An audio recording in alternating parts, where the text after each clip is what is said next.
The peace symbol, adopted by the drug flower children of the 60s, was designed by Gerald Holtham, who was commissioned by One World Government salesman Bertrand Russell.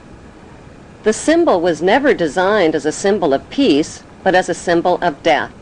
It is actually a cross turned upside down with the arms broken and is used by Satanists and in Druid witchcraft.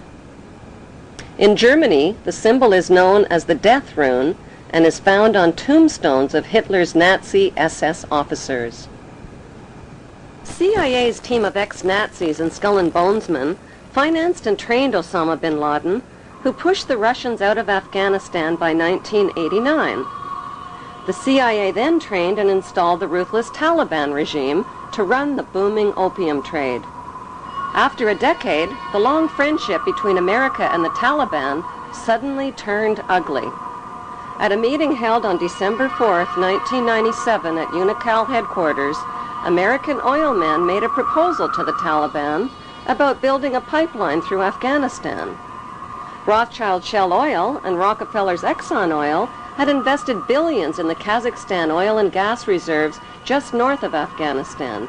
Now they needed a pipeline to transport it to the Persian Gulf. The Taliban demanded a bigger cut and turned down the proposal. Suddenly, the banksters' American-controlled media were calling the Taliban monsters, evildoers, and cruel villains who beat up on women.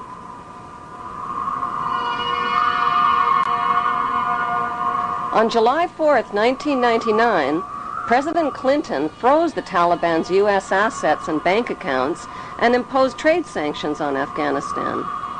By February 2001, the Taliban destroyed most of Afghanistan's opium crops. In May, Secretary of State Colin Powell announced a gift of 43 million U.S. taxpayers' dollars to the Taliban.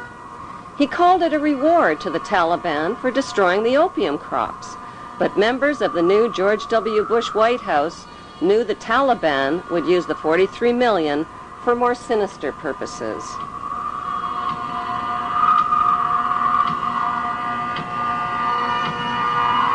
The larger issue is not just not connecting the dots, but not getting the dots.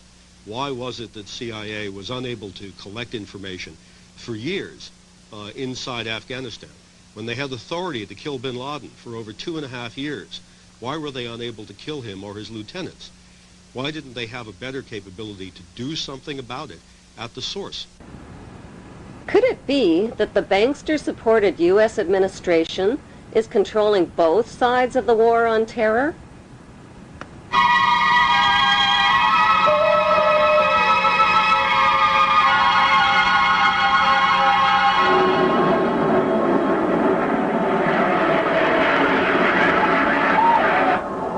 Before the first plane ever even hit the first tower on 9/11, a massive U.S., British, and NATO troop buildup was already organized and positioned for an attack on Israel's enemies, opium-rich Afghanistan and oil-rich Iraq.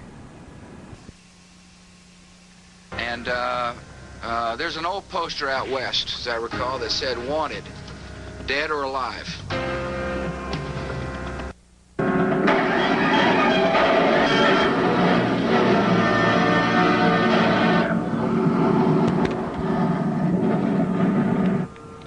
With no solid proof of who was responsible for 9/11, George Bush Jr. attacked the poverty-stricken, war-ravaged country of Afghanistan only 4 weeks after 9/11.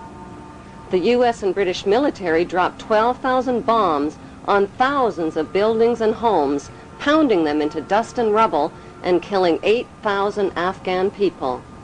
20,000 more people died from war-related cold, starvation, and disease. Nobody made a big-budget TV production out of the massacre with a God Bless Afghanistan movie score.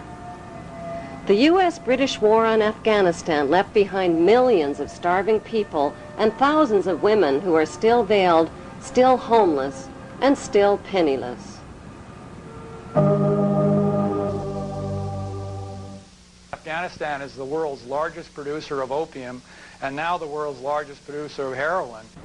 دې علت دا ده چې 14 کاله دلته جنګ تیر شوی، زراعت تباه شوی، شفاخانې تباه شوي، تجارت تباه شوی، تعلیمي ادارې تباه شوي، مکتبونه تباه شوي، سرکونه تباه دي، ولږه ده، فقر ده، خلک بله چاره نه لري څه وکړي.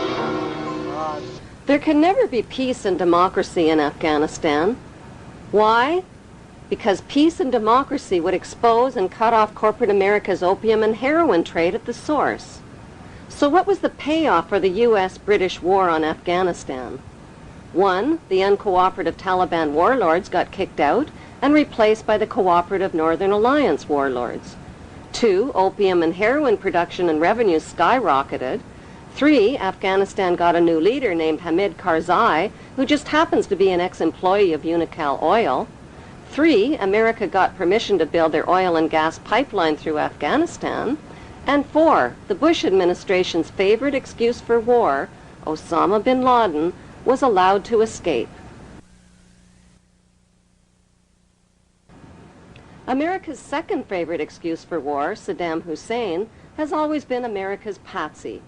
In the 1980s, the United States supported Iraq's invasion of its neighbor, Iran, to stop the spread of Iran's Islamic Revolution. America played both sides of the Iran-Iraq war by supplying Saddam with chemical and biological weapons of mass destruction, and at the same time, America secretly sold weapons to Iran and illegally diverted the money to the Contra-revolutionaries in Central America. During the war, the United States sent a special envoy to see Saddam in 1983. He was Donald Rumsfeld, now the U.S. Defense Secretary. The two men discussed how to reinforce Iraq against a common enemy. This was at a time when Iraq was using chemical weapons on Iranian troops. U.S. companies were supplying components with Washington's knowledge. By 1990, President George Bush Sr. tricked Iraq into another war with another oil-rich neighbor, Kuwait. How? By supplying Kuwait with horizontal drills that could reach beneath the border of Iraq and siphon oil from Iraq's oil fields. Kuwait used the U.S.-made drills to steal 300,000 barrels of oil per day from Iraq, worth over $3 billion annually. The fuse was lit, and Kuwait did nothing to put it out. They pumped oil without restraint from Rumaila oil field, which was accessible to both Kuwait and Iraq, and they exceeded OPEC quotas, flooding the market and driving prices even lower. George Bush Sr. officially promised not to interfere in Iraq's legitimate oil battle with Kuwait, but when Saddam's army entered Kuwait to defend their oil reserves, Bush pounced on them. Our goal is not the conquest of Iraq. It is the liberation of Kuwait. America disposed of its toxic waste problem by building radioactive depleted uranium right into their bombs and dropping them on Iraq. Bush Sr. not only devastated and poisoned Iraq's water systems and infrastructure, he weakened the economies of both Kuwait and Iraq, collected giant profits from rationed Iraqi food for oil programs, and landed massive rebuilding contracts in Kuwait. Bush Sr. followed up the Gulf War with 10 long years of deadly trade sanctions that killed another 1.5 million Iraqi people, including 600,000 children who were cut off from medical supplies.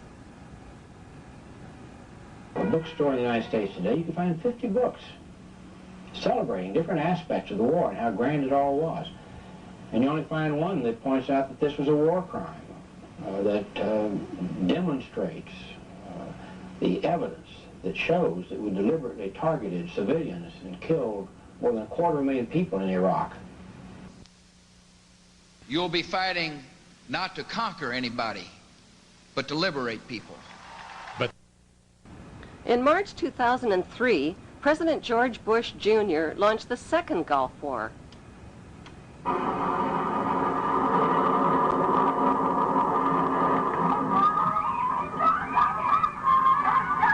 The war on Iraq wasn't about revenge for 9/11, since not one of the 19 accused terrorists were Iraqi citizens. It wasn't about weapons of mass destruction, which inspectors hadn't found. It wasn't even about Saddam Hussein, who had been financed into power by the U.S. in the first place and who got his chemical and biological weapons from American companies. No, the U.S. wars against Iraq and against Afghanistan were about mass murder and piracy, They were about big weapons sales, big oil, big pipelines, big drugs, and big rebuilding contracts. They were about colonizing the Middle East and moving 2 giant steps closer to world domination.